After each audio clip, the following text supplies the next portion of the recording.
Cameras frozen for us.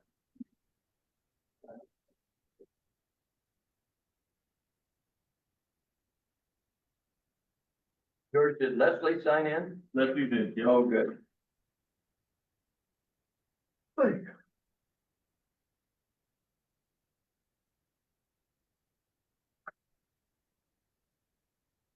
By the way, before I forget, happy Thanksgiving, everybody. Happy Thanksgiving. I get scoldings when my Hawaiian family, not to honor Thanksgiving, I said, pass the pumpkin pie.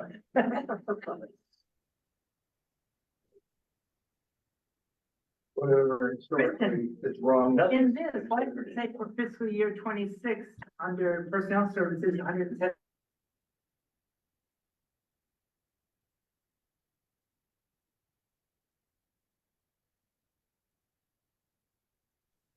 Hi,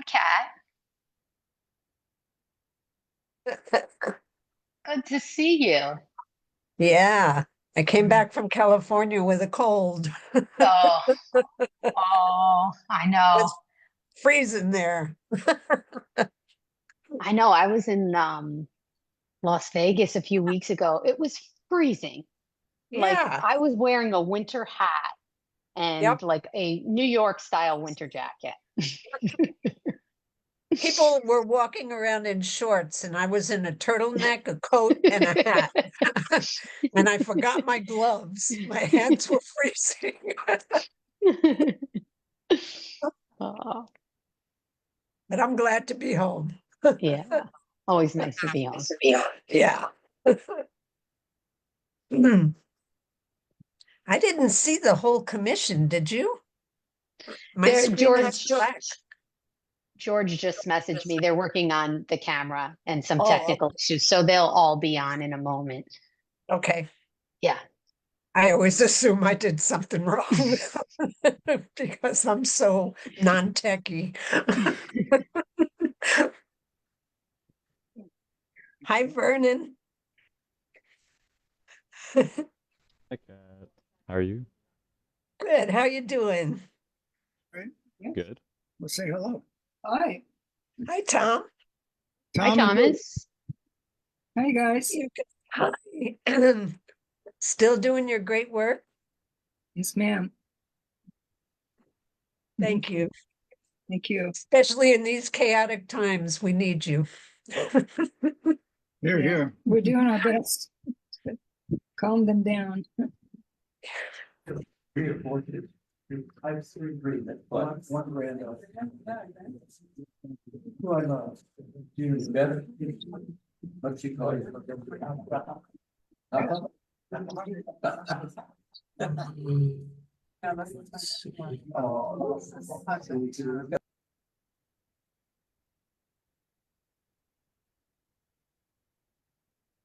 Hi, George. George. Sorry, you guys have technical difficulties. I had to set this up again. All right. Thanks, George. El abuelito. Papa. Where's my thing?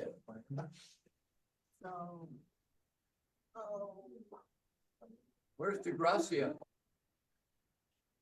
Hi. That goes. So one, no, it's one that will start. Will Mark be here at all virtually? He should be, is Mark on? Yeah. 25, 26. 26, 27 will be this one. No, not yet. Are we good? So this should say. You guys should be okay. I'm just gonna read That's it. not showing, it should be fiscal year on 25, We're good? 27, because it's only showing 1 year. Oh, yeah. There we go. Go ahead. Debbie's in. Yeah, you're good. We can see and hear you all now. Good morning. Can you all hear me? Yes. Yes. Good morning, commissioners. We'll say aye. Okay, here we are. We're at this is the Hawaii Correctional System Oversight Commission. We're in the South Beretania Street building. It says 16th. We're on the second floor, and our chair will be here hopefully virtually soon. I am Mike Town, one of the commissioners. Quick roll call. Martha, Here, state your name. Martha Twain, Commissioner, present. Roger Barr, Commissioner President. Mark, Mark Browning, Commissioner President. and Mike Town, Commissioner President. We have an agenda. We welcome you all here today. There are some folks that have You think so? they have, I think some of them I'll introduce later on, and we have some Oh. constant news, this and that, but we're gonna get started. We've done the roll call. Approval of meeting minutes of October 17th this year. I second. Is there a motion? There's a motion. I motion. Motion, second. All in favor, say aye. Aye. Okay. We've got public testimony on the agenda items. The agenda is available online. We have an agenda right here. If you have any questions, somebody's got to tell me who's got their hand up. Anybody want to testify or say something? I know Bob Merce is willing as always, but anybody? No, no public testimony? Okay, Department of Corrections and Rehabilitation, Tommy Johnson or his staff. There, I have at least 2 items here, transition to corrections and rehabilitation and budget request. Tommy, Yes, Morning. Mayor. welcome. Welcome. I need to address the first, before I give an update. I missed the last meeting because I had a scheduling conflict, but I had 2 of my deputy directors attend the meeting. Deputy Director Sana Munoz and Deputy Director Pamela Sturts. This is handling the Can issues you hear me? I was alerted to that I sent to you. Yeah, we can hear you, Tommy. I think Okay. someone else is unmuted though. All right. So both of them came to me with concerns about the commission's actions during the meeting. One of the commissioners, I went back and listened and watched the meeting. And it appeared that one of the commissioners were trying to berate the staff and asking for information and demanding that the staff provide a daily history of a project on Kauai that was delayed with the kitchen. So I want to make it clear, the commission shouldn't be treating the staff with disrespect, particularly deputy directors. They should not be demanding things of the staff, and they should not appear to be berating the staff in any way. I will not tolerate that from anyone, particularly someone on the commission when we're supposed to be working together to provide a better environment for those in our custody and care and our staff. So I would appreciate it if the commission would address that issue at some point internally. So I'll go on with my update and let the commissioner has any questions about my statement just now. Tommy, thank you for the feedback. First I've heard of it. If for some reason I did something, you know, you can call me. We've known each other well over 5 or 10 years. So Yeah. I appreciate. Any commissioners want to respond to Tommy? Yeah, I was there at that meeting. I actually asked about the kitchen, but I don't think that the way you characterized any of that conversation is anything close to what I remember. And I think it's fair for the commission to ask about the status of certain projects, particularly if we observe some things that are problematic and concerning. Anything more? Thank you, Tommy. Go ahead. You want to respond, Okay. Tommy? So real quick, our deputy director for rehabilitation and program, Sana Munoz, went to Saguaro to attend the Makahiki, and I believe Christian and Mark may have gone down as well. While she was there, she also went to the Pima County Transition Center and Pretrial Services Division to take a look at their deflection efforts and diversion efforts from jail and prison. So I'll be providing more information on that in the next meeting. She will be meeting with Dr. Michael Champion from the governor's office to discuss her observations there that could possibly be implemented here. Dr. Champion is working out of the governor's office. He's handling the deflection and diversion for the state. So he's working with the different county judiciary. Yesterday, the judiciary's mental health court staff, including Judge Viola, met at OCCC with other judiciary staff and staff from our office and our healthcare unit to see if we could work more closely together to get those mental health patients who are in the mental health court out of the facilities faster and into programs and services in the community. Because I've repeatedly stated this, that I believe that people with mental health illnesses and issues, jails are not the place for them. It's the most costly, least effective option. And so we're going to be working closely with Judge Viola and his staff to make sure we can make that happen. And we'll be working with other entities too on multiple fronts to try to decompress the jail population as much as possible, because as you know, OCCC is extremely overcrowded. So I did talk to Christian about providing an update on our budget. So I'm gonna go down the budget real quick. For fiscal year, so we had to submit our budget for the next biennium budget cycle, fiscal year 26 and 27. So I'm just gonna give you a recap of some of the highlights of what we asked for and what those monies are for. We don't have the governor's approved budget yet, what he plans to submit as his administrative package budget to the legislature. I only have what we requested so far. So we requested $30 million in fiscal year 26 to continue with the planning and design of the OCCC, including the completion of the bridging documents, the RFP and the RFQ. For fiscal year 27, we requested $250 million, which is approximately 25% of the cost of a P3 project. For Halava, we requested $28,500,000 for the remaining balance of the Consolidated Healthcare Center. If you remember, year before last, we requested $45 million for the Consolidated Healthcare Center, which will add 42 beds to Halava Healthcare Unit, including suicide safety beds and mental health beds, and regular infirmary beds. We received $22.5 million last year. We went in and asked for the other $22.5 million plus what we estimated to be the construction escalation costs, hence the $28.5 million. So we requested that. We do have the $22.5 from last year. We requested the $28.5 to give us enough money to finish the project. We requested $5 million for planning and design and expansion of the operation to accommodate the new females coming from OCCC to WCCC. So I don't know why that money wasn't put in initially when the initial request was made for the funding for all of the construction work we just completed at WCCC. I imagine it was because it may have been seen as cost prohibitive at the time. So we're requesting the money to planning and design. We will begin moving the female offenders from OCCC to women's within the next few weeks, and we will be moving them all will be moved by the end of December. For security reasons, we will not provide information on the exact dates of the transitions or the number of detainees being moved from OCCC to women's, but we will be done by the end of December. Was there a question, Commissioner? Yes, I had a question, Tommy, about the 28 million for the Consolidated Healthcare Center at Halava. Yes. What is the, take down the old jail and replace it? Where would you put this?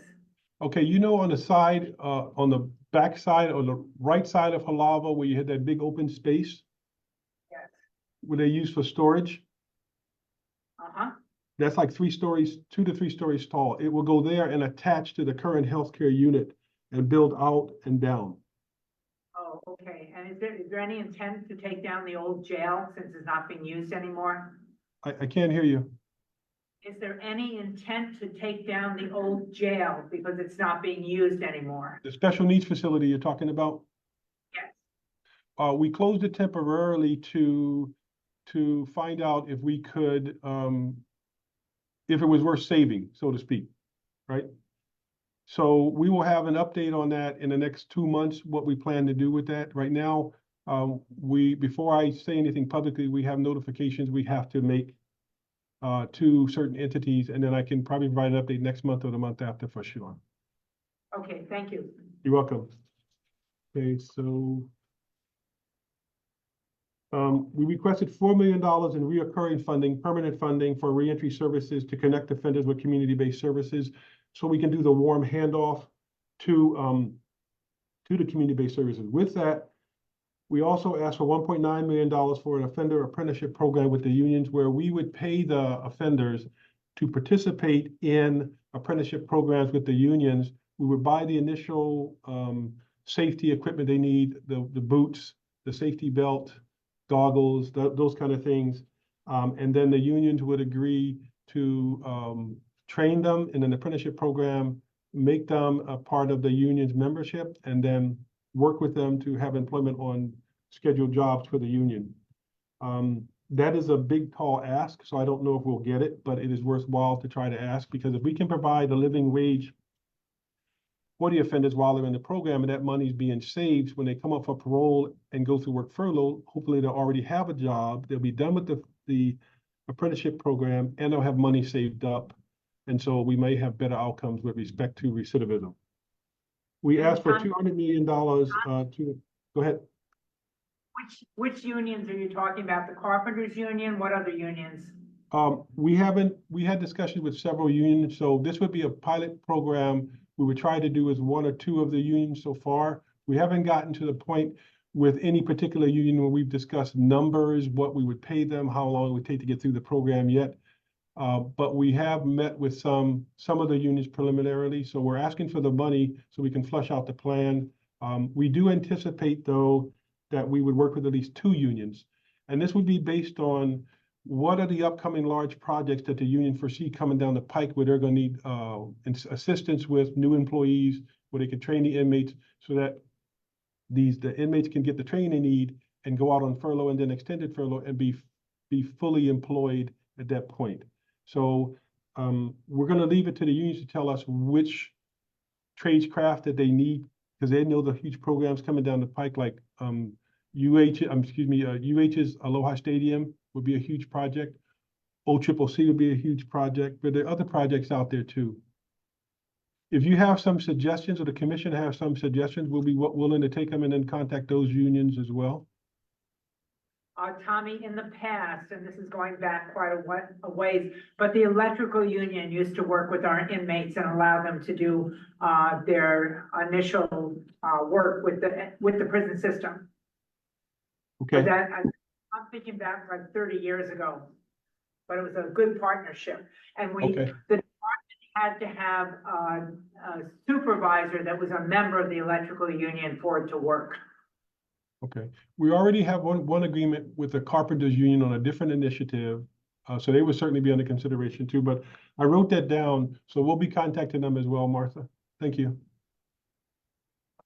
We requested $200,000 recurring funding to assist inmates with successful reintegration. So if you remember, HPA would request gate money, which would be up to $200 to provide for the inmates' immediate needs.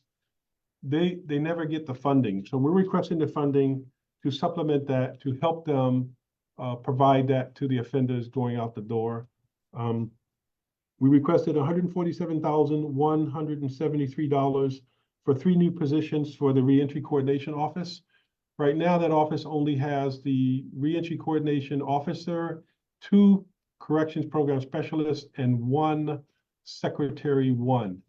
That's not enough staff to build out our reentry efforts that we're trying to do. So we're requesting 3 positions there. We're requesting 20 new case manager positions for the facility, 6 for Halava, 4 for women's, 3 for OCCC, 3 for MCCC, 2 for HCCC, 1 for KCCC, 1 for Waiava, and 1 for Kulani.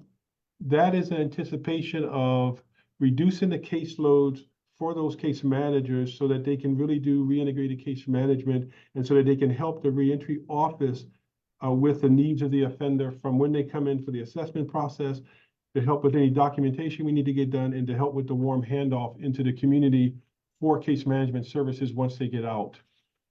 That's going to be a long shot, to be honest with you, because that is a big ask of the legislature for the 3 positions and the 20 positions. That's a big ask, but we're not going to know unless we ask, right? So those are the highlights of our budget. We asked for other standard things, regular CIP requests of $10 million. We asked for $10 million for our, $8 million to redo the master plan, which is the last one was done in 2003, I think. We asked for $3 million for renovations and upgrades at the Maui Community Correctional Center, $5 million for repairs and deferred maintenance in both fiscal years, $23 million in both fiscal years for general administration lump sum CIP, $7 million for architectural removal, and so we can comply with ADA compliance measures, and $20 million for statewide security perimeter fencing. As you know, the Maui fence is pretty bad. The Halava fence is really falling apart on the back. The estimate we got for the Halava fence was $18 million for that project alone. That fencing, the cyclone fencing, was put up originally, as you know, when the facility was built in 1985. So it's really bad off. There is some fencing issues too in the back of the Women's Community Correctional Center, but they're not as bad as Halava and certainly not as bad as Maui. Those are the highlights of our budget. Again, we don't know what we're gonna get. We only know what we asked for. We had 50 positions, vacant positions that were on the chopping block. So we requested from Budget and Finance to do trade-offs with some existing funding elsewhere so they don't delete those positions. Of those 50 positions, let me take a look at my notes here. 14 are actually filled. 25 are in recruitment. And the other balance, we have some emergency hires in, but they will show as, the Budget and Finance, they'll show as vacant, which means those positions too are actually in active recruitment. So we're trying to do the trade-off so we don't lose any of those positions. Some of those are ACO positions. We do have some positive highlights in that in 2023, we put 56 recruits through classes to get them on the floor. As of now, 2024, we put 114 recruits through on the floor, and we have another 22 that are graduating later this month. That would be for a total of 134, as opposed to 56 last year, because we held 6 classes this year. We plan to hold 6 classes moving forward. We have to keep up with our attrition rate. We simply weren't keeping up with the attrition rate. Our ACO vacancy rate has gone down from 30.9% last year to 24%. That's still too high, but that's better than some of the jurisdictions around the country. I think by holding the 6 classes a year, and by also, we did a cost benefit analysis. If we have more than 6 neighbor island recruits, we can take the academy to them, and that's what we plan to do. So we've purchased COPAD equipment for the correction officer physical agility testing, and that's being delivered to all the facilities on the neighbor islands so that we can take the academy to them and do everything we need at those facilities. We had a number of applicants who were younger, who had small children who didn't want to come here, could be put up at the Pagoda Hotel for 8 to 11 weeks. And so we came up with the idea that if it's fiscally responsible, where's that break-even point? So if we have 6 or more, we'll take the academy to them and we'll just fly the instructors home every week. We haven't had enough yet, but that's out there as an option if we do have 6 neighbor island applicants. That way they can go home at the end of each day and be with their families. I think that's where we stand so far. Tommy, in the budget, you know that we will be very supportive of you for the case management positions, the reentry office, and other things that will help support our ACOs, get you more that you need. Hopefully pay will go up. I know that you're fighting for that also, but know that you will have our support with anything related to reentry and programs in the correctional facility and assisting our ACOs to have a safe and secure job. Yeah, I appreciate that. I can go down some initiatives we talked to DHERD about if you guys have a minute. A couple of things. One, of course, I support the substantial pay raises for the corrections officers. $64,200 is what they make now. And that is not enough if you have a family to even buy a home or an apartment here in Hawaii. I also provided some proposals to the director of DHERD with respect to looking at hiring bonuses for correctional officers where they receive half of the bonus. Now, no monetary money was attached to the bonus to the proposal at this point. That would be something that the Office of Collective Bargaining and DHERD director would have to discuss. But one of the proposals was that half of a hiring bonus would be given to the corrections officers within 30 days of completing the academy and reporting to their assigned facility. The other half would be provided to them once they completed the initial probationary period. I recommended that we look at longevity bonuses or longevity payments for those corrections officers with 10, 15, 20, 25, and 30 years of service.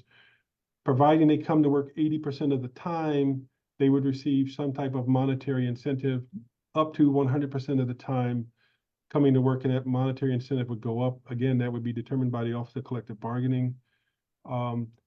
And the reason why we linked it to 80% of their regular shift is because a lot of ACOs may come in for overtime, and that shouldn't be included. It should be regular shift, because that is where we have problems with some ACOs not coming in for their regular shift, calling in sick, but coming in for the next shift to work overtime.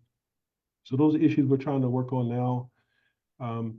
Another proposal I put forward, and this would strictly be internal, is that providing we had the resources through whatever vacancies we had, we would look at allowing ACOs on a first come, first served basis to turn in 2 weeks of their vacation each year, beginning in October through about the middle of November, until the resources were depleted. And this way they would have money right before Christmas to use with their families. That would be based on any kind of vacancy savings we had till they were depleted, and on a first come, first served basis. We reduced the in-academy time from 11 weeks to 8 weeks to get them on the floor sooner. And they would complete that 3 weeks of normal academy time during their probationary period in the facilities. We have also looked at picking up additional emergency hires. Like now, from the 22 people that are in the current ACO recruit class, if I'm not mistaken, 5 of them work with us as emergency hires. We're finding that those that work with us as an emergency hire, they've made the determination, if they go into the academy, that this is already for them, that they can do it. Unfortunately, those that don't, sometimes we lose them within 60 to 90 days of completing the academy. One, because of burnout, because there's some long hours, and let's face it, working in the correctional institution is not for everyone. But two, it sometimes working in corrections is not for that person. But we're doing what we can to try to improve the working conditions. As you know, we have old, antiquated, decrepit facilities. And so I'd appreciate the commissioner's support for our budget as it relates to, one, all the reentry efforts. Martha, I appreciate that, because that's what's needed in order for us to do this paradigm shift. But also when we go in and ask for money for repair and maintenance and CIP. To give you a case in point, we may go in and ask for $10 million for CIP, or 20 million, and we may get 10. The problem with that is then we play whack-a-mole with respect to the emergency maintenance that comes up. We can't have an effective preventive maintenance program if we don't have enough money. So when a chiller goes down, that's $500,000 that we have to take from another project to cover that emergency. So I'll do my best, as I have in the past, to remind the legislature that these jails and prisons run 24/7. And so it's hard on the infrastructure and all the equipment when you have to run 24/7 operations. That's all I have. Thank you, Tommy. Any other commissioner questions? I'm sorry, it's hard to hear, guys. Can you hear me, Tommy? I can hear you now, thank you. Okay, I gotta lean forward a little bit. Where are we now? We're now on part 6, announcement of finalists for oversight coordinator position. I was hoping our chair would be here. We did review umpteen applications. We had a couple of days of interviews. How many were there, fellow commissioners? We conducted 6 interviews. 6 interviews, my bad, yeah. 3 and 3, and very qualified people. So where are we now? Did the letter go to the governor with the 3 finalists?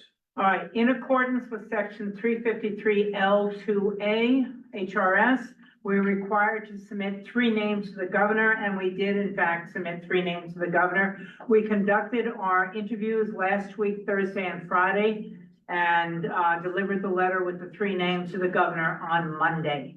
And George, has that been posted yet? We're going to post the letter on our website so everybody can see the names that we forwarded to the governor. Thank you, Martha. If there are no questions about the announcement of finalists, it will be posted. Public can learn. I will tell you that the finalists know, and so be it. Part 7, notification of new position postings with the commission. Have these been posted, George? Yes, Okay, they have been go ahead. posted. So we just posted the reentry oversight specialist, and also the jail oversight specialist. So the reentry oversight specialist will be overseeing the entire reentry system and also the parole board in accordance to our mandate. The jail oversight specialist, I know the name gives it away, but they'll be overseeing all of our jails. So we have 4 jails in the state of Hawaii, and so that will be the focus area for this position. If you want to know any additional information about these positions, our contact information is on our website. I'd be more than happy to chat with anyone who might be interested. But otherwise, the application is open, it's on our website, and we're really looking forward to getting some fantastic individuals in those positions soon. And the oversight commissioner, the oversight, you will make that decision, is that your hire? Yeah. Yeah. That, okay? Commission budget request updates. I have that on the agenda, but I don't have anything to say about that. Somebody want to speak? Yeah, I can Please. jump in. So, the commission had officially submitted its budget request. This is very similar to what the commission had submitted last year. So we requested, 2 pay increases for the reentry oversight specialist, also the jail oversight specialist. We also requested a prison oversight specialist, 2 research and policy associates, and a clerical assistant. The clerical assistant is to help with all of the influx of complaints. Even without widely sharing our address throughout the jails and prisons, we have received hundreds of letters from people in custody. And so we really need help being able to sift through all those, make sure that they're organized, make sure that we're keeping track of everything. So that's why we asked for that clerical assistant position. We also asked for inter-island and mainland correctional facility travel, money for memberships and conferences, and then also a case management system. Some of you have been following us, remember that we were working with a nonprofit company called ThoughtWorks, and they were building a case management system for us. Unfortunately, I believe in July, we found out that a new owner had bought ThoughtWorks, and the first thing that they did was they removed all of the community-focused work that ThoughtWorks was doing. And so our project came to a very sudden end.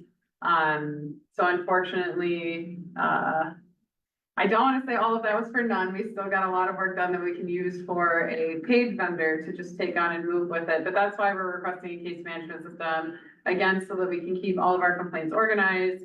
In addition to that, all of our recommendations organized. We have put out well over 50 recommendations, and it's becoming more and more difficult to keep track of what the department has taken action on or what the department hasn't. And so that'll really help us as well.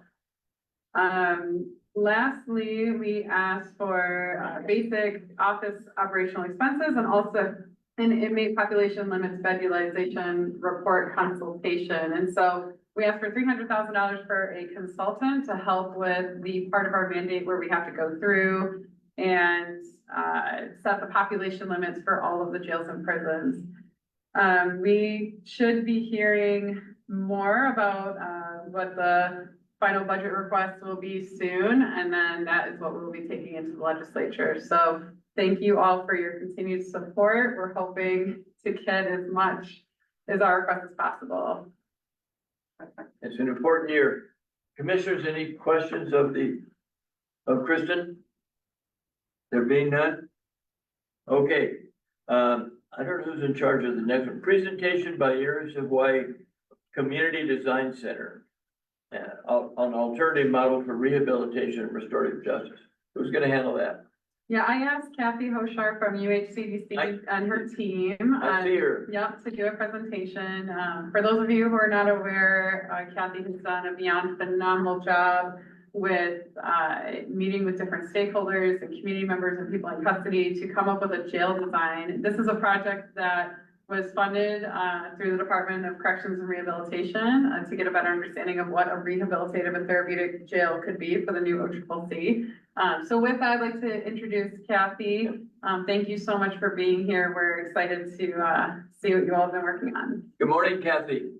Good morning. Okay, I hope the rest of my team can turn their cameras on. So we're here representing our University of Hawaii Community Design Center team. I'm joined by Krisha, Dean, Vernon, and Kaylin. Some of you have met the sort of fuller spectrum of our team. They couldn't all be here today, but we're really thankful for the invitation. Kristen, I saw your hand up. Can you hear me? Just a caution, I've got old ears but I'm very interested in this, and take the time so that we can understand and ask questions. Don't feel any need for you or your wonderful team to speed through this. Fair Okay, enough? all right. Yes, usually we're pressed for time, so I got your message. And we'll encourage the whole team to speak loudly, clearly, and slowly so everybody can follow. So again, thanks, Kristen, for inviting us to be here to talk with the commission and everybody on this call. We want to thank, of course, the Department of Corrections and Rehabilitation for sponsoring this work. All of what we're presenting we couldn't have accomplished without their full support. We also want to thank the Oversight Commission. You know, at the very beginning, we had the opportunity to speak with all of you one-on-one, and then had this chance to connect when we discovered that we had some alignments and overlapping interests in putting together a convening and bringing AMEN to Hawaii. And since then, we've really, truly appreciated the collaboration between our team and the Oversight Commission, especially all that Kristen and Kara have done to guide and nurture our team. So today we're going to share what we presented in our third community of practice meetings. These community of practice meetings were things that were meetings that we put together to create some regular touch points with stakeholders as we continue to develop our work. As you can see, the community of practice meeting, the first one was focused on the broader mission, vision, values, and programming for a new facility. This is where we talked about our bigger picture, broader goals. The second community of practice meeting focused on design considerations and approaches. This is where we presented different conceptual and visual design approaches to the attendees. And the third meeting focused on updates from DCR and DAGs regarding the overall project timeline, consultant scopes, procurement approaches, and we presented an outline of UHCDC's final report. So that's what we're presenting here today, just the UHCDC component of that. I know there's a few of you who will be hearing this for the third time, so apologies on some of that redundancy. But with that, I will hand this over to Krisha. Thank you. Okay, so just as a quick reminder, these are our goals, which was to engage with diverse stakeholders, research restorative justice models, consult with peer facilities, share knowledge, develop proof of concept designs for the relocate OCCC based on community feedback, and drafting a guideline document that informs the department as they develop a request for proposal or RFP for the new facility. So again, our work is separate from the longer professional planning and RFP development led by AHL, which is shown in black. UHCDC's proof of concept research, engagement, and design studies will add to this to inform DCR as they develop a request for proposal with AHL. We are the yellow circle. UHCDC is not the professional team responsible for developing the RFP for a new jail or responding to an RFP for a new jail. Our work will reflect the community perspective shared with us throughout our research and engagement process.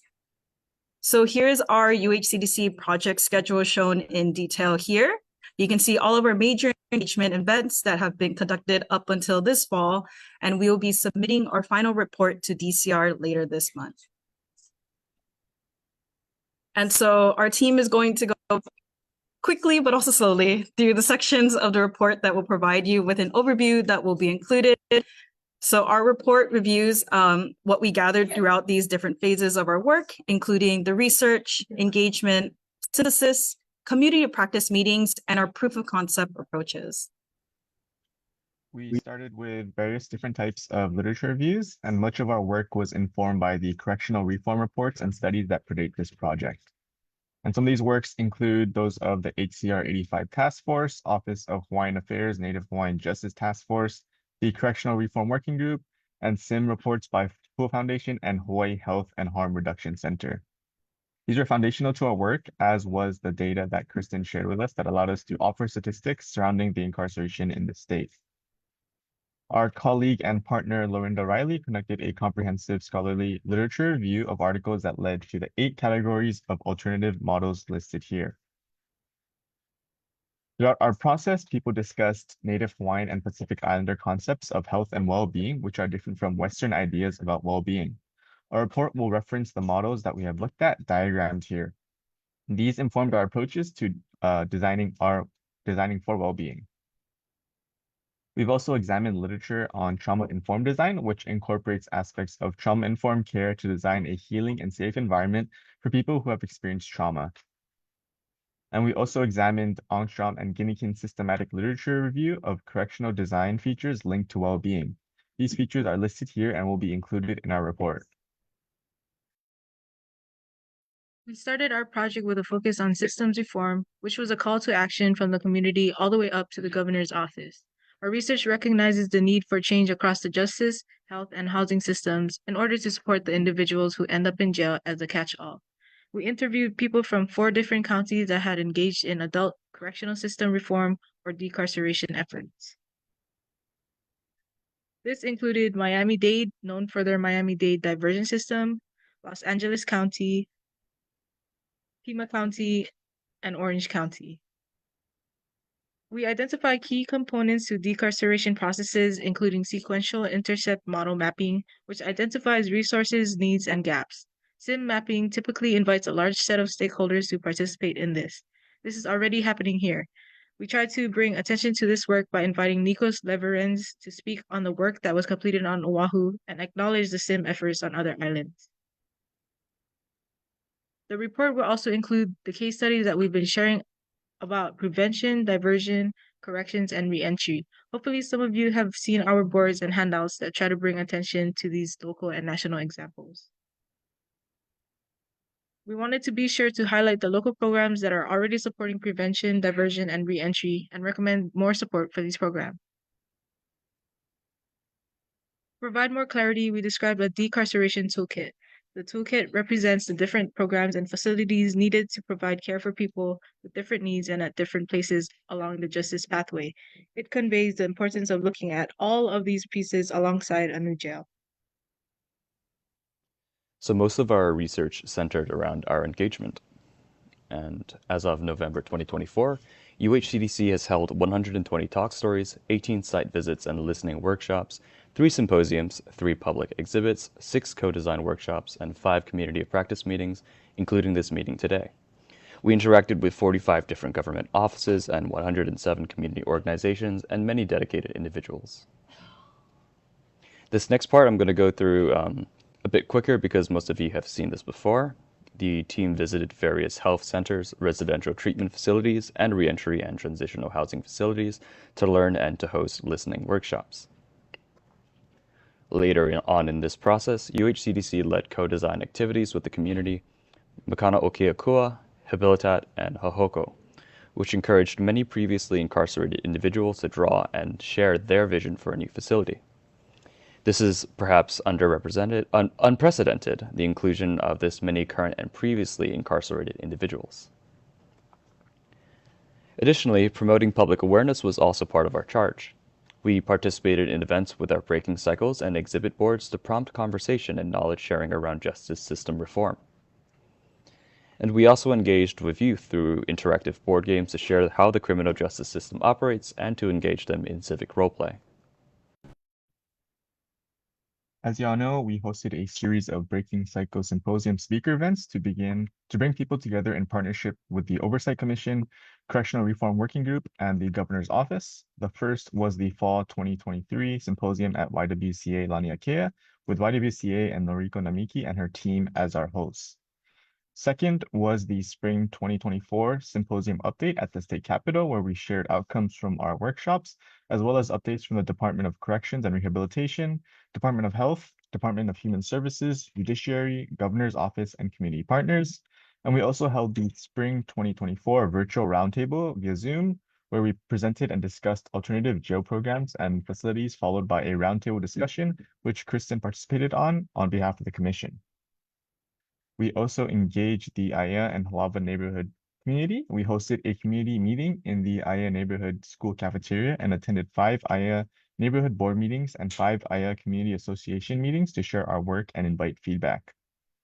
We spoke with men in the Halava Correctional Facility twice. Very recently, we joined an evening class hosted by TriThink and worked with 15 men to collage and communicate their vision for a space for healing and rehabilitation. Both times, the men emphasized the importance of family and culture, food, and opportunities to change their lives. Finally, we hosted a series of community of practice meetings to gather feedback as we synthesized ideas and began to develop our work. They were held at our School of Architecture and State Office building. Thank you again to Kristen and Kara for attending and participating fully in those meetings. And then all of this research and engagement informed the following key concepts. So this is a summary of key concepts related to system reform.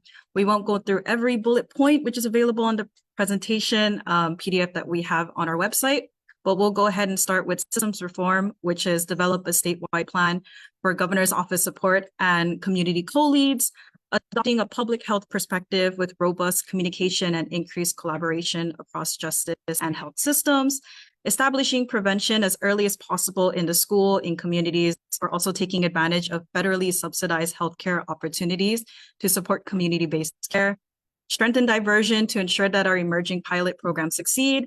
So this is going to need assessment tools, additional personnel, diversion connected housing and support, coordination and communication. For instance, this diversion infrastructure needed to bolster support for bail and sentencing reform.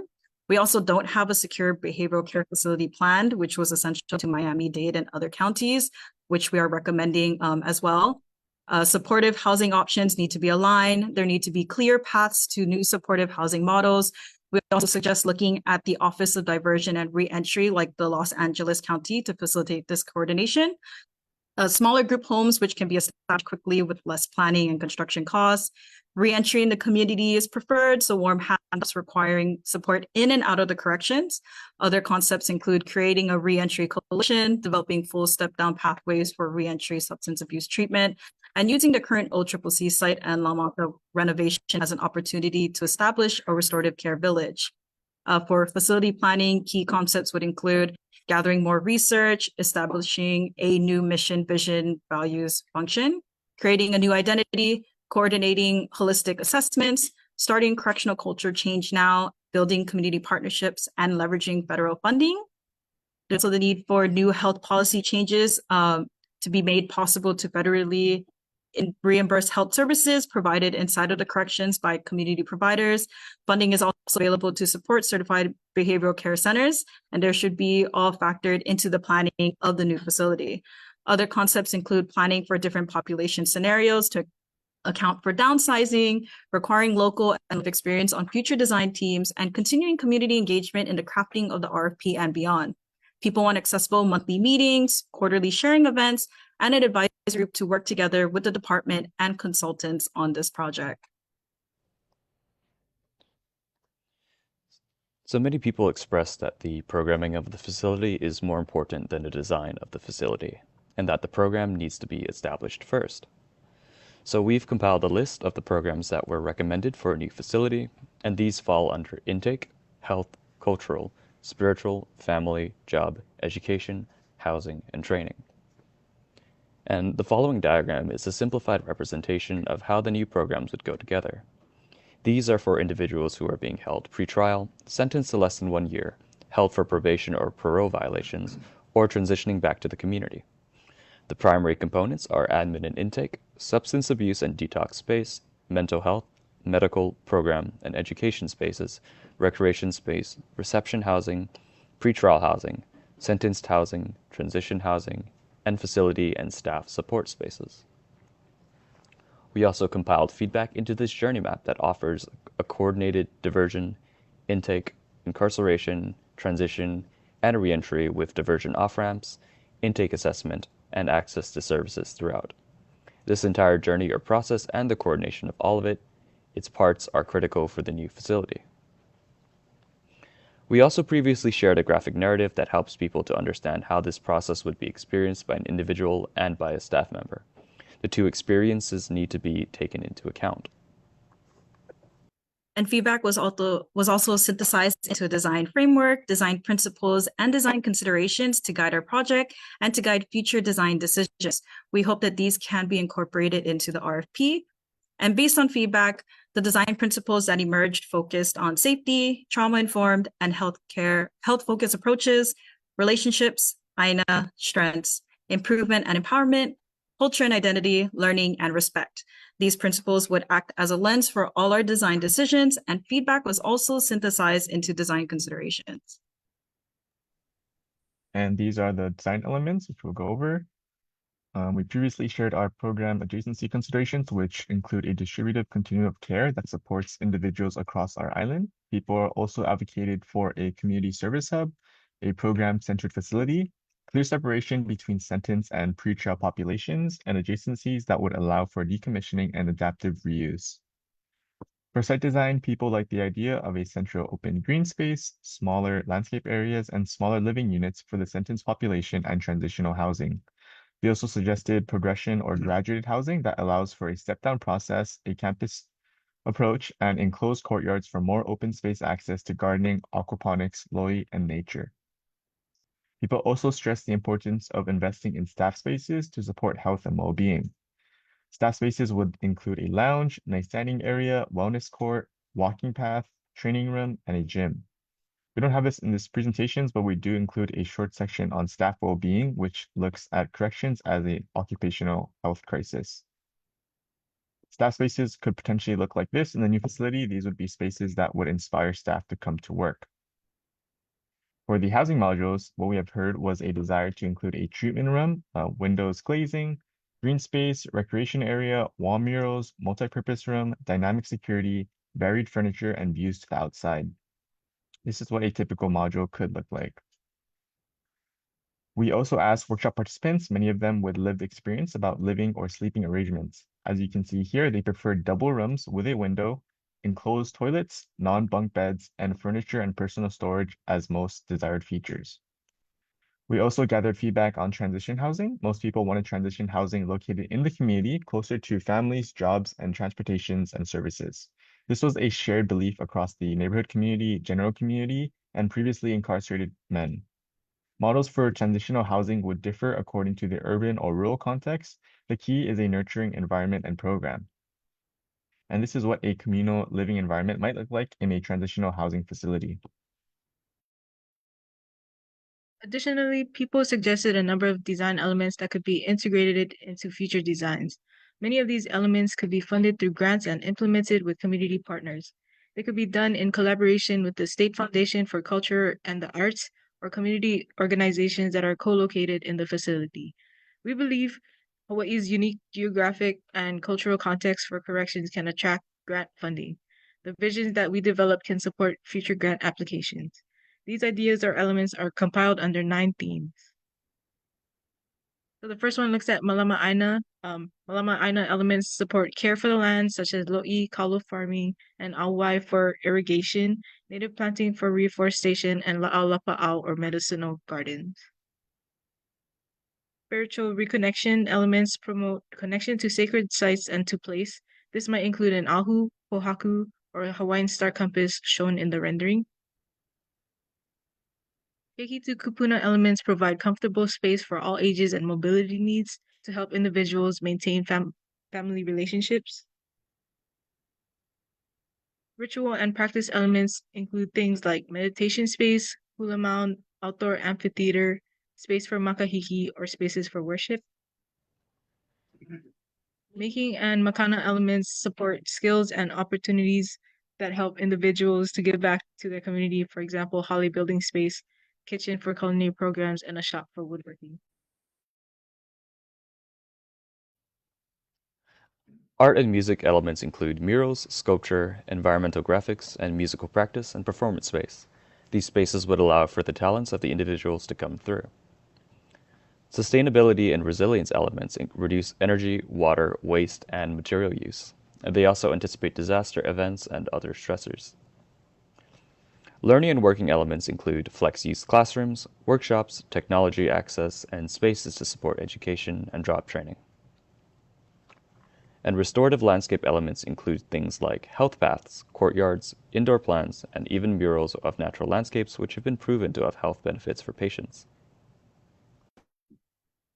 Here we bring up DCR's new motto, He Auho, a new era, because what we heard in our engagement was a desire for a completely new model in mission, vision, values, program, function, design, and in name. The design principles, consideration, and elements help to describe what many people were aspiring to.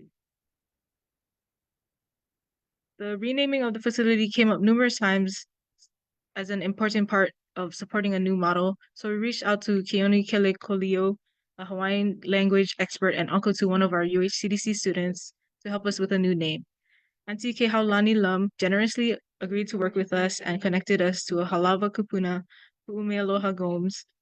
And this slide is some of the historical facts in Mo'olelo that enriched the discussion around a new name and informed our project as a whole.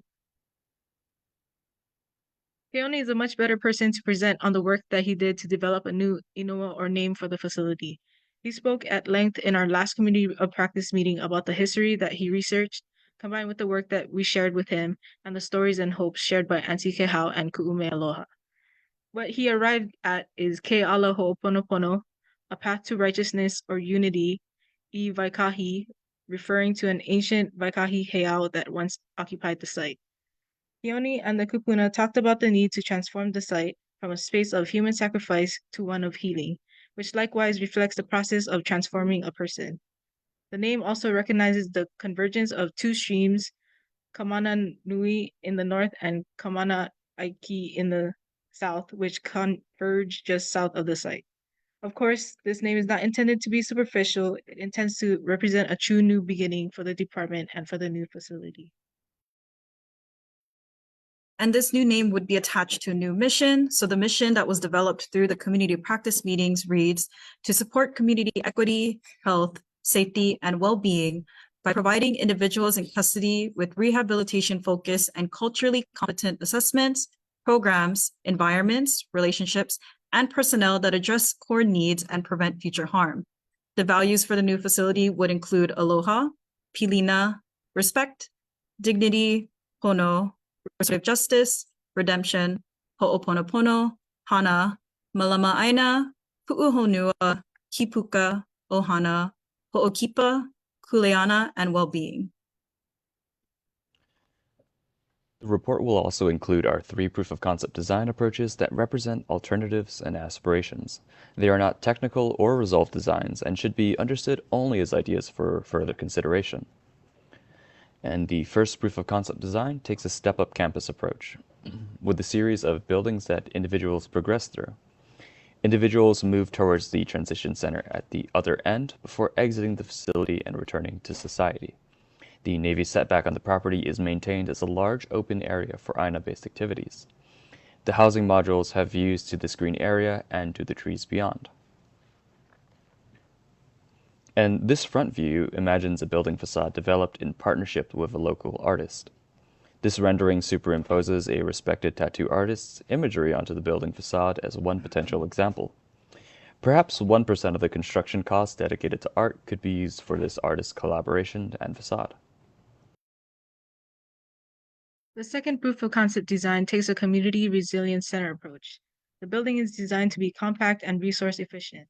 There will be a central courtyard and education center at the core of the building.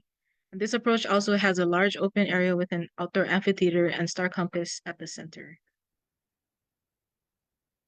PVs would generate energy and shade the building and roof deck. The PVs would also direct water to bioswales around the building.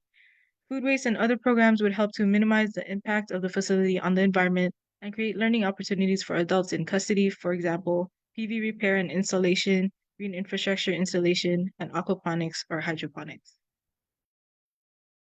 The Community Justice Hub approach proposes a hub of series for the community and for those in custody. The outer hub includes a courtroom, entry, visitation area, and re-entry services, which would include case management, health, housing, family, and job support. The inner hub would provide education and health services for men in custody, and the housing modules would resemble urban housing. The entry is designed to be welcoming and unimposing with landscape, covered walkways, and entries and smaller scale buildings.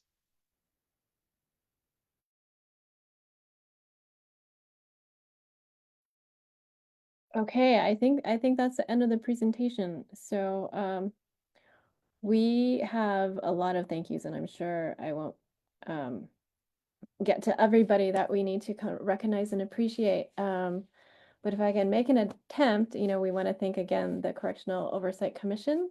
There are some people on this call: Kat Brady, Mike Wilson, the Correctional Reform Working Group, especially Bob Merce, Makana Okeakua, Waikiki Health, Habilitat, Hahoko, Care Hawaii, Tri-Think, Touch a Heart, Keolamamo, Kokua Kalihi Valley, Queens Care Coalition, the Prison Reform Hui, NYWCA. And, before we open up for questions, I also want to thank our fantastic UHCDC team made up of our staff and our students who have really stepped up to the potential of this project. So thank you. We're open for questions. Thank you. Commissioners, any questions before we move to the next agenda? That was a very thorough presentation, and I know that on your website, this stuff is available, but thank you very, very much. It was very, very complete. I also want to thank you and all of those who participated in this project. It's wonderful. Great, thank you. Kathy, thank you so much. We know that people learn in many ways: experiential, cultural, memory, color, and it's rich, it's robust. I don't know any other adjectives. I ran out. Okay, so we move along, commissioners? Yeah. Thank you, Kathy. Thank you. Thank you, team. Overview of the monthly oversight coordinator report. Guess who on my left? That's me. All right. Hello, everyone. My name is Kristen Johnson. I'm the Oversight Coordinator. This month, we have a few different things to cover. So first of all, unfortunately, there was a death in custody on Monday, October 21, 2024. A person in custody, male, 37 years old, was found unresponsive in his cell with a sheet around his neck at the Saguaro Correctional Center. Staff immediately cut the sheet from the individual, called 911, and performed CPR until EMS arrived. But unfortunately, at approximately 8:14 p.m., the individual was pronounced deceased by a medical doctor. This incident does appear to be a suicide. I had already covered our budget request, but you can see it in the report, more details, and also the new position postings. We would like to congratulate Judge Town as his reappointment to the commission. We're thrilled to have him for another 4-year term, right? 4 years? Yep. All right. It's an honor. Thank you. Yeah. Additionally, Chair Patterson and I had attended an annual commencement celebration at Halava. It was very exciting. We got to see 15 graduates all get their diploma. And so we'd like to congratulate all of those graduates. And we really appreciate the Department of Corrections and Rehabilitation for really trying to beef up the education programs at Halava. I know that there's a college graduation coming in May if any of the commissioners would like to join. It's really special to be there. In addition, there was an OCCC tour with the First Circuit's post-booking jail diversion group. This has been a group that our own Kara Kampani and also Commissioner Ronnie Barra have been a part on to really focus on diversion efforts. And so I'm thrilled that they had the opportunity to see OCCC, to see the real need for diversion. There was also a Makahiki celebration, which Director Johnson had talked about earlier. Chair Patterson and I both attended that. And directly after the Makahiki, Chair Patterson and I had attended the Jail and Prison Innovation Lab Conference on Deaths in Custody. It was a wildly depressing conference, but also we took a lot from it, particularly ways to prevent deaths in custody. And interestingly enough, a lot of what UHCDC had covered are actual ways to prevent deaths in custody. It prevents suicides, it increases mental health. And so that really stuck out to me during that presentation. Lastly, I'd like to cover just a few current projects that are going on. We have completed the corrections staff survey and report. We did submit that to the Department of Corrections and Rehabilitation. We will be sending it to the warden shortly for any type of feedback or comments, concerns, in addition to the unions.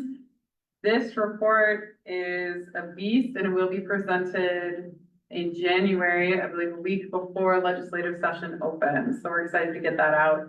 The House Concurrent Resolution 23 Task Force Report. Currently, we are waiting on the Council of State Governments section. We have had the report completed for some time now, but the Council of State Governments has a whole editing process they have to go through. And so as soon as we have their section, that report will be posted. And then we have the reentry report, which our own Kara Kapani has been working so diligently on. Very, very excited for that report. It is long and thorough, but very impactful. I think it's going to create a specific roadmap for the department to potentially use to really increase reentry efforts and make things significantly better for those trying to exit the facilities. Lastly, we just have the expenses for the preceding month. And our next commission meeting, I do just want to mention, I think that it will be virtual. It will be December, just before Christmas. And so I just wanted to give everyone a heads up on that. What is the report to? Which one? Kara's one, the reentry one. November 24? It's been pushed back a little bit, so we were hoping to present it in November, then we were hoping to present in December. We're trying to finalize it now.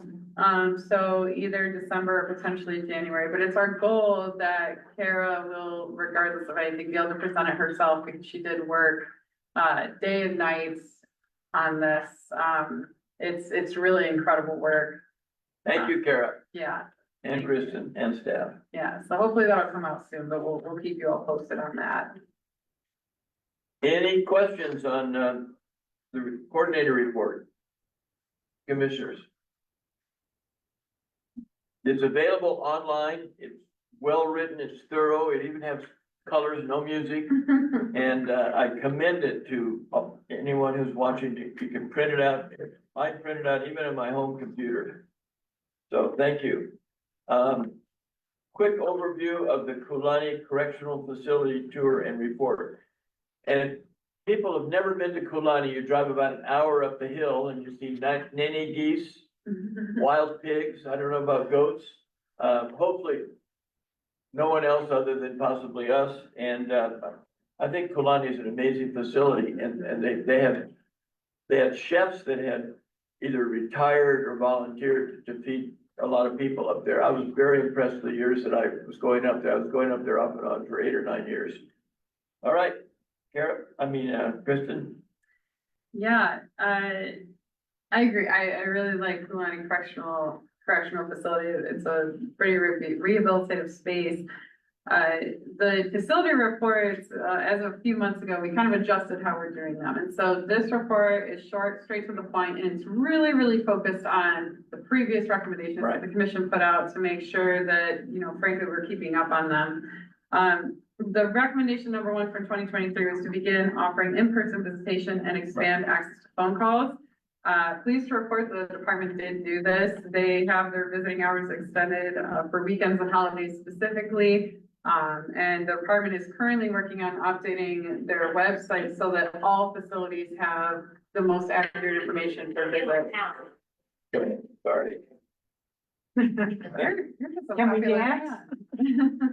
I got a bunch of kids and they like to talk to me. I actually want to cover the third recommendation before I jump into the second, because the second and the fourth are pretty related. So I want to kind of cover those together. The third recommendation was to remove the monetary eligibility requirement for furlough participation at all furlough sites.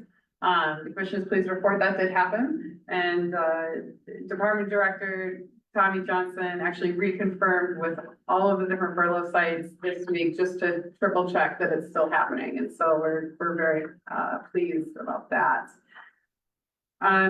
So for recommendation 2 and 4, both of those are really focusing on increasing the population at Kulani and then also improving system-wide movement throughout the correctional system. The commission has reported on this consistently since it began in 2020, that the lowest restrictive facilities, so the minimum facilities, Kulani and Leioapapa, have consistently had empty beds. And furlough sites, which is where people are coming out of prison, they shift to the furlough site in order to exit the facilities, get back in the community, also have very, very low capacity, and so many, many empty beds. So unfortunately, Kristen, it isn't always low capacity, it's low population. I'm sorry. Beds are not being I'm sorry, utilized. thank you, That's what Marcia. you meant. Yeah, low, yeah. So unfortunately, the department has not increased the population at Kulani. And in fact, the population at Kulani and Leioapapa are worse in 2024 than they were in 2023. And so we do have two different charts that kind of highlight the rosters from 2023 to 2024. But it was disappointing to see, truly, it was disappointing to see that a lot of time has gone by. It feels like there's a lot of opportunity to increase those bed spaces, the individuals in those beds, and it hasn't happened. In addition to that, the one thing I want to highlight in both of these charts, which I do want to give a shout out to Kamehameha who created, you'll notice that in Arizona and Jalapa, which are included in both charts, there are individuals in minimum custody in both of those facilities. And so potentially these are individuals who could be placed at Leioapapa or Kulani. And so again, it's not just a matter of people being in a medium or close or maximum classification, my apologies. It's really that for whatever people aren't shifting through the system. So recommendation 4 for improving system-wide movement through the correctional system, you'll see the same thing here. Now, this chart is really focused on furlough, but we're seeing the same thing. The numbers are worse now than they were in 2023, and not significantly worse, but I bring it up because the commission has been really, really intentional at consistently bringing up this concern and consistently bringing up this point that people are not shifting through the system as they should be. And when you have a department with a 30+%, correct me if I'm wrong, Kara, max out rate, that's wildly concerning. So I really wanted to kind of harp on those two recommendations. I'm disappointed to report it out. We are going to Leioapapa today, which again is another minimum facility, very rehabilitative. I anticipate these numbers will not change significantly as this was reported as of this month. So we will probably be talking about the similar topic next month. Last recommendation, very briefly, was just to reinstate the transportation shuttle for staff. As Commissioner Town has stated, it is an hour drive from Hilo. And staff, there used to be a transportation shuttle for staff. Staff have continuously said they really miss that. They want it back to help their own cars. And also it's a way to build camaraderie too, you know, to ride up with all of your colleagues. So last year, the recommendation was to reinstate that. That has not been completed. But other than that, that is the report. I do anticipate that many of these same topic areas that we're talking about today, as far as individuals not being in these low custody beds, will also be talked about significantly in the reentry report. And so this issue is not going away by any means. But that's what our findings are. Christian, you very quickly talked about the max out rate. Do we know how many people, what percentage of the population is maxing out each year? Tara, would you? I'm talking about prison population only, Yep. not jail population. Tara, would you be able to mention that? I will. So we looked at the numbers for fiscal year 2023, and this will all be included in the reentry report, but the max out population is over 50%. So in terms of people, there isn't enough stepping down going on, and there isn't enough people being granted parole. So over 50% is that rate for fiscal year 2023, Martha. 50% of our prison inmates are being released because they've maxed out, as opposed to any going through furlough or anything? So that includes, yes. So the answer is yes. 50%. The max out rate, it was very high, is very high. They have served their whole sentence within correctional facilities, their entire sentence. Correct. And that's without, yes, that does not include parole numbers in the max out rate. Wow. I'm shocked. It's way higher than I thought it was. I thought it was 30. Thank you for correcting me on that, Kara. And so Yeah, I just looked at it in the report yesterday. So those are the numbers that we received from DCR in terms of those numbers. Kara, just an image. When I was on the parole board, I would park there at Halava, and there'd be somebody under the plumeria tree with a black bag with slippers, white t-shirt. Obviously, there's somebody who maxed out, and I'd talk to them. Kind of my own little Yeah. way of doing an exit interview. What these, it's usually men, I guess women over at women's, but they want a job. They want someone to greet them, to drive them from Halava to a home that's safe. And it breaks my heart to hear that 50%. What is the national average? Do you know? it's not I don't. 50%. I don't know the national average. Lower or higher? Yeah, significantly low. There's no. Kristen says it's way lower, and so we're. I worked for the department for 37 years. I never heard this high a number of people Well, maxing out. let's Never. explore that. I want to be not gentle, but clear today. Thank you, Kara. Commissioners, Yep, you're welcome. Okay, can we move along? And if you need a break, George will give you the key. Public comment on issues not on the agenda for consideration for commission's next. Today you may want to say something. We'll agendize it. I did have somebody that I met at one of the civil beat meetings. Leslie weighed in and did a chat. I see Kat, I see Bob, and that's all I could see. Go ahead, Bob, you want to go? Is that all right, Yes. Kat? Yes, thank you. Mike and members of the commission, I think today really is in some respects a historic point in that the state has officially been presented with the outlines of what a new jail should be, presented by the Community Design Center, a local organization grounded in local people. They relied on the studies that have been done in the past that have been ignored. They have hit all of the important points of jail planning. And we finally have something now today that we should have had back in 2017 when we really started to talk seriously about a new jail. This today and Kathy's report should be the beginning of a new era to try and come up and show the community that we can produce a jail that will last for the next 50 years and will really help people because it will have a health model and it will be based on designed and thought through by local people for local people. If you look at where the master plan that has been produced by the Department of Public Safety, they haven't updated anything in terms of what their thinking is on the new jail since 2019. But when you look at that, it's all consultants from the mainland. It's the Lewis Berger Group. It's the Pulitzer Bogart Group. It's mainland companies that have come up with this terrible design for a new jail. We don't have to do that and go that route now. Kathy and her team has presented an entirely different approach that is absolutely what best practices requires. It's a fabulous report. It couldn't be any better. I don't care where you go. You couldn't find a better, more thoughtful, more thorough report. And it represents the input from all kinds of people in our community over a 2-year period.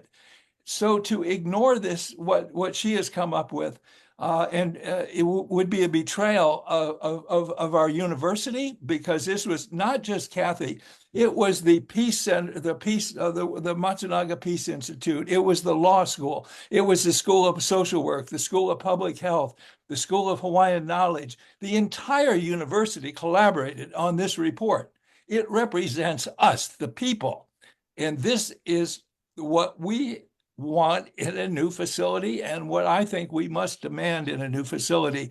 We cannot let this report go the way of so many other, like the HCR 85 reports, just filed on someone's shelf. This has to be the beginning of a new look at this jail. The community has spoken as to what they want, and that's what Kathy is presenting and representing to us. And we need to move forward with that. The community needs to be part of developing the RFP. That should not be the work of the Department of Public Safety, DAGS, and its consultants. It should be the people who are stakeholders in the new jail. That's what you said back as a commission in 2020. Let's make it a reality. This is a great report. It points to a great future. Let's seize on this report and do the right thing. Let's get it right. Thank you. Bob, so I understand you want this agendized at every commission meeting and ongoing for staff, as we get more staff, do more of that. And also, if you read Hawaii News Now report with Jen Boniza today, the OCCC is right in the front of the whole drama. So I commend both this report and today's news. Yeah, and I saw that report on KHON, and let me just say one thing about it. We should not use the fact that the conditions are deplorable at OCCC to rush through it and build something that we don't need.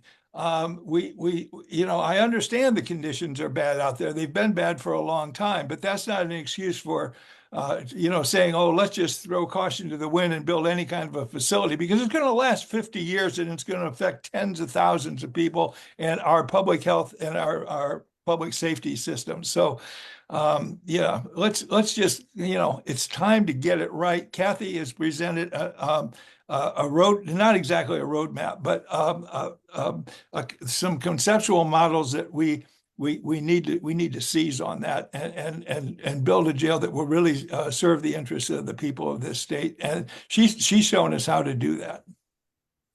Thank you. I would like to say something. I would like to propose that we as a commission write a very strongly worded letter in support of the UH Design Center. Not only bring it up, it needs to be strong that this is our position. It's my understanding, Bob, that the initial contract was created by Max Otani, not the current administration. Right. So I have no idea of the current administration's commitment to this. So I want us to take a stand, and a strong stand, in support of this report with the governor and the legislature. Send it to them also. Do we need a motion? Absolutely. This is the group. So, Christian, think we need a motion for that? Or a sense of the group. All right, I move that we draft a letter to the governor and legislators concerning our very strong support of the University of Hawaii Community Design Center's report on creating the new OCCC. Thank you, Martha. All those in favor signify by saying aye. Aye. Any opposed? There being none, passed. Do you want this for December or January? I just don't want it to get lost at the holiday. Sooner than better. January. Yeah. It's gonna be that. The lot budget will hearings start probably start. What are you saying? I'm saying that's right before the legislature. You want that Right right before. front. Yeah. Wait till Christmas, people forget about that. And the budget hearings most likely will start the first week in January, so that's a good time to be getting this in. Yeah. The leg starts the third Wednesday of January. Kat. Thank you. Thank you, Bob. Thank you. Good idea. Go ahead, Kat. Aloha, commissioners. I'm heartbroken about the suicides that have happened, and several have been people who are in solitary confinement. And I want to define solitary confinement is not just a single person in a cell. It's administrative, disciplinary segregation. It's all that. And that is all encompassed in solitary confinement. And the thing that is so heartbreaking to me is that we put people in solitary or in some form of segregation with absolutely nothing. No books, no classes, no anything. What do we think is going to happen when somebody is feeling bitter and angry and we lock them in a cell and basically isolate them from the rest of the facility? So I really hope and I'm pleading with the commission to take a look at solitary, to follow how many people are in solitary and for how long. Because one of the things Hawaii is notorious for is we send people to admin segregation. 30 days are up. Oops, now you're in disciplinary. And it goes on and on. I know people who have been in that situation for years. That is not helpful. And how do they come back to the general population after they've been so isolated? So we need to have programs. We need to have educational things. I have been contacted by many, many people who are out now who have spent a long time in solitary. And the one thing they say is, please don't lock us in a room with nothing. Give us education, books. We need that. And obviously, if people are incarcerated, they have a problem interacting. One of the basics concepts of Hawaii is pilina. It's connection. We're social beings, we're human, and we never can forget that. So I'm pleading with the commission to please start tracking solitary for how many individuals, how long they're in there, and publish that, because that is one of the most harmful things. And the UN has said solitary confinement should never be more than 15 days. And it's a form of torture. Please don't have torture incorporated in our system. Thank you so much. Kat, in the 1840s, Charles Dickens visited the United States, and he went to the Pennsylvania prison where they had the segregation of everyone. And he wrote an article in the paper about the harm of solitary confinement, and Pennsylvania did end it afterwards. So this is not new. That's 180 years ago that he was writing about it and how detrimental it is.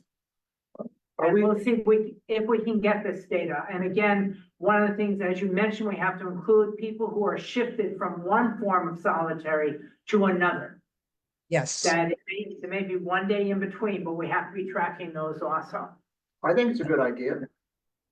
My question is, are we able to get access to that data? Yeah, so I know, I was trying to figure out how to best do this too. So I can get access to the entire roster of everybody who's in custody every day. I can get that on a daily basis. The challenge as far as tracking somebody, I'm wondering if it could be a better, but I'm wondering if it could kind of paint the picture if we followed, say 40 people for a year, straight year.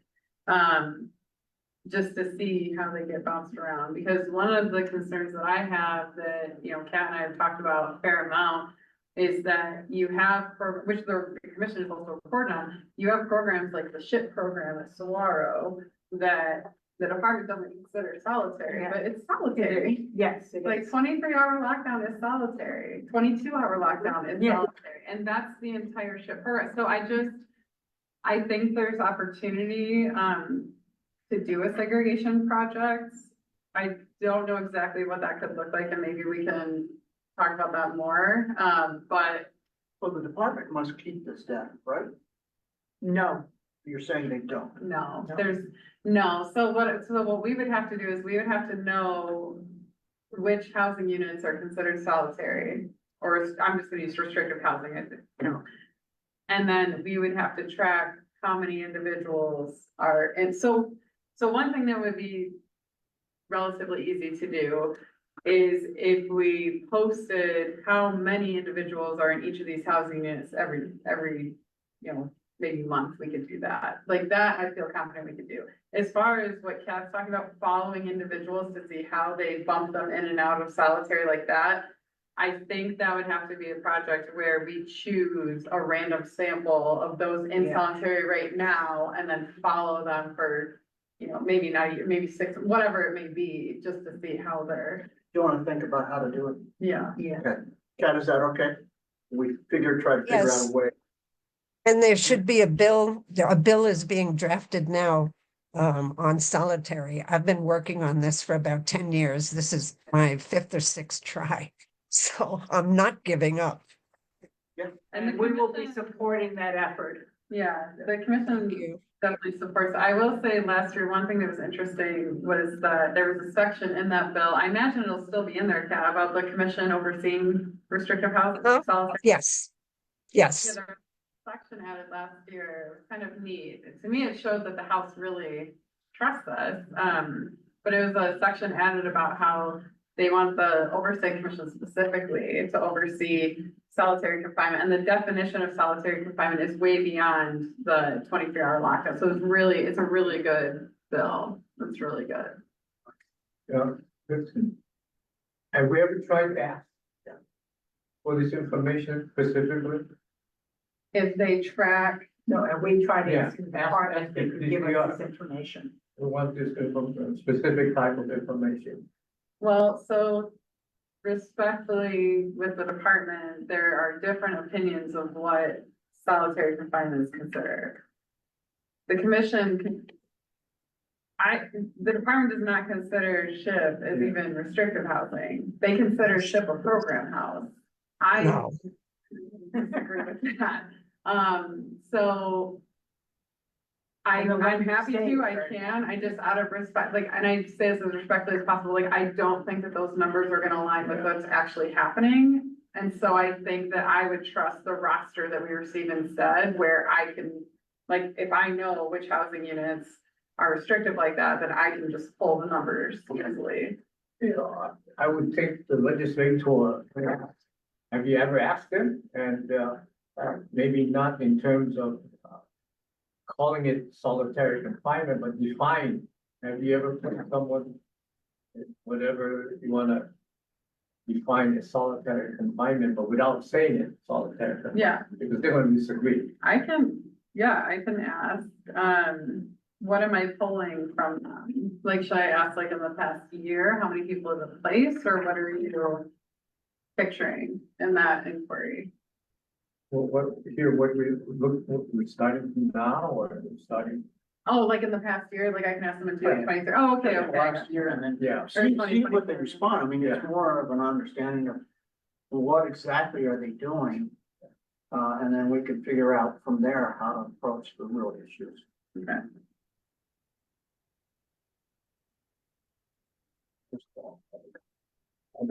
Call it isolation. That's what it is. You're isolating people. Yeah, I'll describe the time frame that I'm looking for, because we've gone down this road before. Yes, I will do that. Forgive me, I was out, but briefly, but admin seg is different than isolation or solitary, right? No, it's not. It's Well, solitary. Admin sec is All solitary. one thing. Some of the prisoners want admin seg, they want to be separate. No, No, that's no. different. So Thank you. one of the problems, like, that we were kind of just discussing is that there are many different variations Yes. of solitary confinement, but the department doesn't consider those many different variations solitary confinement. And so that's where respectfully, the commission is in disagreement with the department because the impact is the same. Do we have a national best Calling it by practice? 3 different names. but it's The same national thing. best practice is to not have restrictive housing, but So national best practice is no restricted housing. not no, And but very limited. Limited, yeah, and, limited. and, Yes. and Very limited. evidence-based practice backs that up. Yeah, So we need to look at that. Does that come up at NACOL? yeah. Yeah, I would want to know what NACOL says. Big deal. Okay, Kat, as always. Thank you. Yep, anything more? I did have Carrie Shirota sent me what I call her wonderful Barracuda emails about water in the facilities. And, Carrie Ann, are you on today? She's concerned about the water, quality of the water, the quantity of the water. Up there, I see you. Yes, Forgive aloha. me. Hello, Aloha. Commissioners, Coordinator Carrie Ann Schwartz on behalf of the ACL of Hawaii. And I'm just curious, I don't see it on the agenda, but hopefully it can be set on the agenda for the next meeting. As you may be aware, our legal attorney, Wookie Kim sent a letter to the Department of Corrections and Rehabilitation as well as Core Civic. And the allegations is that we've received multiple credible reports of contaminated, unsafe drinking water at Saguaro Prison. This has been an ongoing issue. In light of this, we submitted a demand letter and we asked for a response due last week, Friday. As of today, we received at least a preliminary response to this demand letter from Core Civic, but we still have not heard from the Department of Corrections. They confirmed receipt a few weeks ago, but have not responded. And I just want to highlight what are our requests in this demand letter. To investigate the water problem, include engaging in an independent water quality expert to test the water sources at Saguaro. 2, that they immediately implement stopgap measures. And 3, explain why the price of bottled water at commissary has been nearly 3 times what it would cost outside of Saguaro. And our legal director is not able to participate today in this Oversight Commission meeting, but likely could be available pending his schedule next month. But we wanted to present this to you because, as you know, water is critically important to the health and well-being of people. We know that what is happening in our community, there's been federal congressional involvement in Red Hill and the poisoning of our waters. And at the same time, there are similar types of complaints that are coming in from people at Saguaro, and we believe that the department should be held accountable. And the fact that it was not even mentioned to the commission is just very concerning to us. So that was the first thing I'd like to report. And for the second meeting, we could add on this issue of a master report. The last master report for planning was conducted in 2003, over 20 years ago. And the fact that there's still this pushing forward of this new jail to replace Old CCC, that report is clearly outdated. And we keep hearing the data that there are people out of state who could come home. Waiava, Kulani, there are work furlough beds that people could be in to get into the community.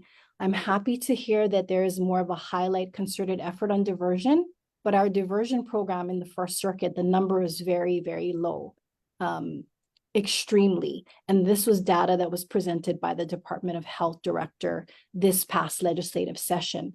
And so while there is this sort of track mind that we need to build the new jail, we need to look at the diversion up front. And we know that we can get more people home and we can get more people into the community if we invest in community-based treatment, health, housing, and reintegration programs.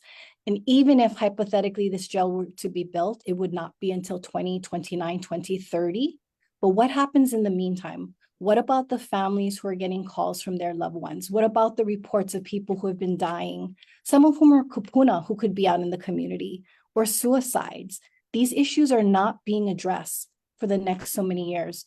And looking at the public-private partnership is another concern because we know at the end of the day, there are entities that want to bid on this new prison that have a dismal track record. Department of Justice is investigating a private prison in Tennessee, and we hope that that also will be the case in Saguaro. There's a dismal track record, and we need to address that. The bottom line is this is the safety and health of our community. And to hear the department not even mention or acknowledge the fact that people are dying, this ongoing issue is just completely troubling. And when you are doing your job and asking very pointed, legitimate questions and asking for follow-up on things that you have recommended over a year ago, it's deeply troubling. And to call that as berating, to use a lay term, that's gaslighting. And that needs to stop because there needs to be transparency and accountability, and our families and our communities deserve it. So we support the commission. We will continue to support your work. And we just have to call out some of the things that are said in these meetings. It's, again, the essence of oversight means to ask pointed questions, to demand accountability. Thank you for this time, and I hope that the Saguaro issue would be placed on the agenda for the next meeting. Thank you. 2 things, Carrie Ann. One is you want this agenda as the water in all of the facilities, but certainly Saguaro. I think all of it. I need to know about all the water, but certainly Saguaro. And let's keep that on the agenda. That's something for next time. And I see the kids running around with these T-shirts that I wish I had one. Kamehameha, what does that mean to you? The waters of life. Yeah, so that's, I mean, that is, the public knows this, they wear it proudly on t-shirts, they talk about it. Red Hill was there in the, It's on the water fountain in front of the Board of Water Supply. and then in the Kaho'olawe litigation, that was front and center and still should be. Thank you. Thank you. And I see another smiling face. Leslie, you there? Sorry, had to take my mic off mute. Sorry, and I was rushing to find a parking space so I could actually speak to you guys. Thank you, Commission, for holding this meeting and making it open to the public. I wanted to comment on a couple things, and I'm new to this type of work and participation, so bear with me if I say anything too naive. But I'm 2 minutes. Can you do 2 minutes? Yes. Basically, I wanted to see if there was a chance for advocates, just like CASA does for foster kids, to advocate for prisoners that should be stepping down, because it sounds like we have a problem of too many people maxing out, that they're put in situations where they're not able to move on to the next step and lessen their chance for recidivism. So I was interested in what types of programs that you have for advocacy for these incarcerated people, and whether or not, while we're waiting for this jail to be built, if our focus should be on reducing that 50% number by trying to get people into these other programs, and what kind of community help for just the phone calls and the paper pushing and all of that needs to go on in order for people to feel the pressure to have people moved. I think that's about it. I know that might be naive, but I wanted to just put that out there. If possible, we'll try to write it down ourselves. If you reduce it to writing, send it to the chair or to Kristen. We will and do follow up. And I Okay, really it was thank you so much. Divine coincidence to see you at that civil beat, and I'm glad you're here today. It looks like you're in a car.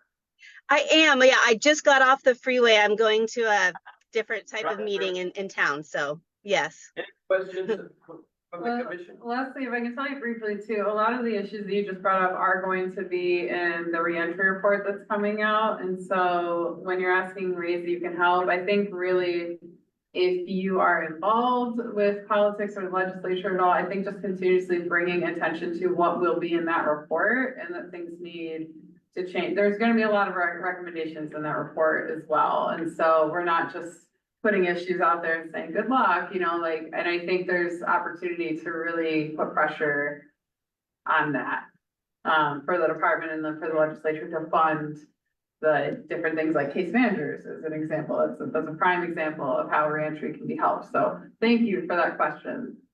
Thank you. Thank you. Kara, you have your hand up.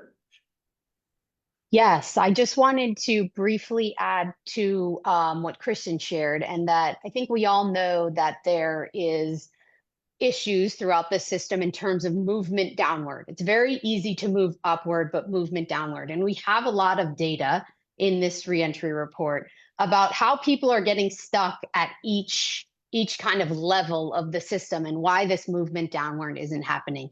And this is, of course, highlighted by the max out rates, but that's not the only issue.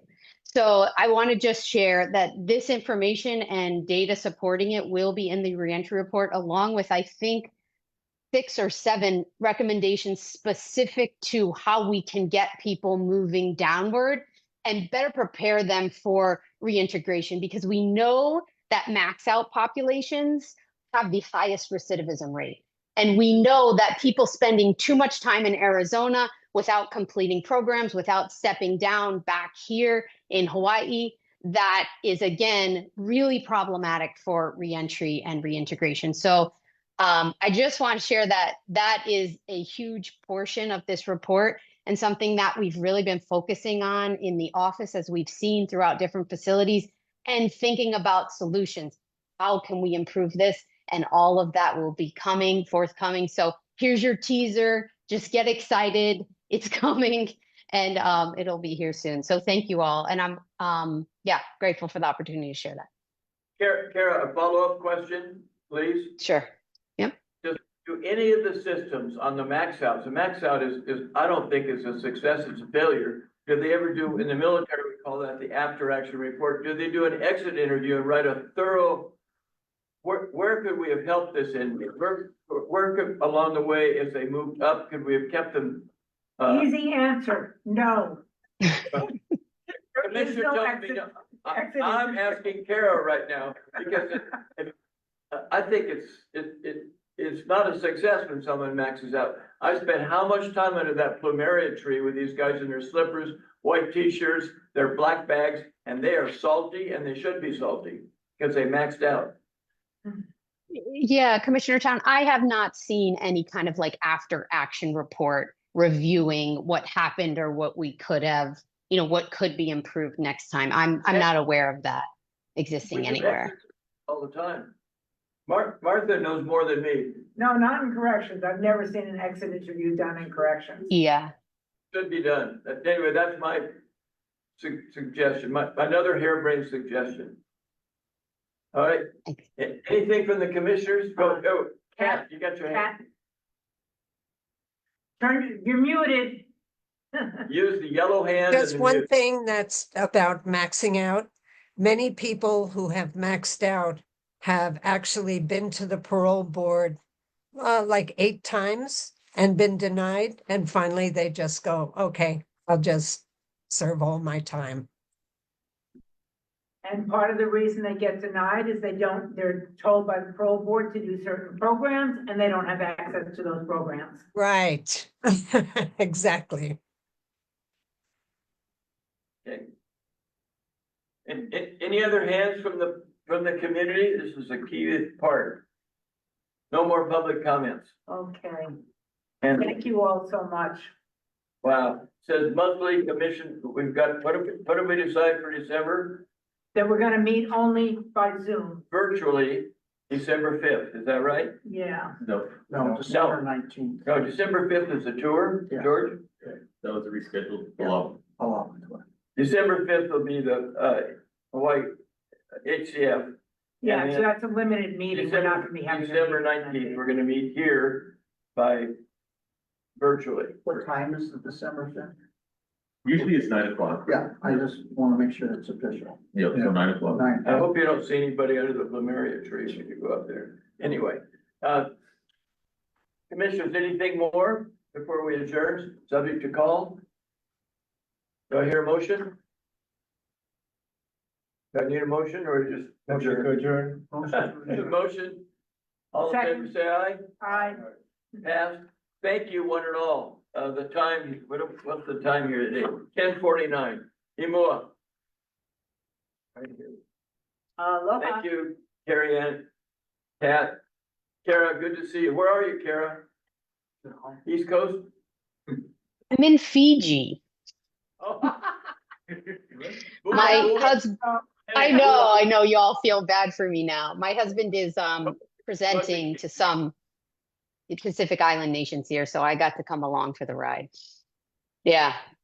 So That'll blow your so mind. enjoy Waiava, and I'll be thinking of you all from here.